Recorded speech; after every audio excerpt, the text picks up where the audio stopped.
Le cœur du jeune Gascon battait à lui briser la poitrine. Non pas de peur, Dieu merci, il n'en avait pas l'ombre, mais d'émulation. Il se battait comme un tigre en fureur, tournant 10 fois autour de son adversaire, changeant 20 fois ses gardes et son terrain. Jussac était, comme on le disait alors, friand de la lame, et avait fort pratiqué. Cependant, il avait toutes les peines du monde à se défendre contre un adversaire qui, agile et bondissant, s'écartait à tout moment des règles reçues, attaquant de tous côtés à la fois, et tout cela en parant en homme qui a le plus grand respect pour son épiderme. Enfin, Sétu finit par faire perdre patience à Jussac. Furieux d'être tenu en échec par celui qu'il avait regardé comme un enfant, il s'échauffa et commença à faire des fautes. D'Artagnan, qui à défaut de la pratique avait une profonde théorie, redoubla d'agilité.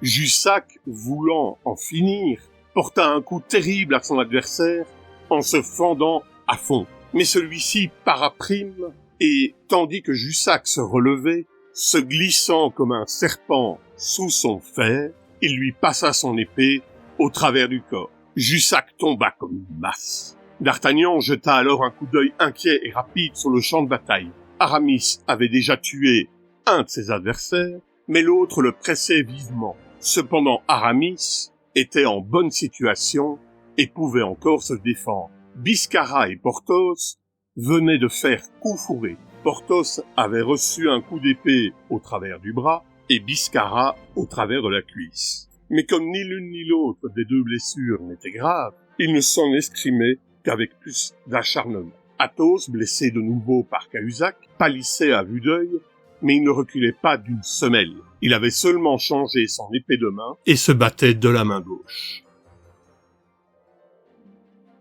D'Artagnan, selon les lois du duel de cette époque, pouvait secourir quelqu'un. Pendant qu'il cherchait du regard celui de ses compagnons qui avait besoin de son aide, il surprit un coup d'œil d'Athos. Ce coup d'œil était d'une éloquence sublime. Athos serait mort plutôt que d'appeler au secours, mais il pouvait regarder et du regard demander un appui. D'Artagnan le devina, fit un bond terrible et tomba sur le flanc de Cahusac en criant « À moi, monsieur le garde, je vous tue !» Cahusac se retourna, il était temps. Athos, que son extrême courage soutenait seul, tomba sur un genou. « Sang Dieu !» criait-il à D'Artagnan. « Ne le tuez pas, jeune homme, je vous en prie, j'ai une vieille affaire à terminer avec lui. Quand je serai guéri, et bien important, désarmez-le seulement. Liez-lui l'épée. C'est cela.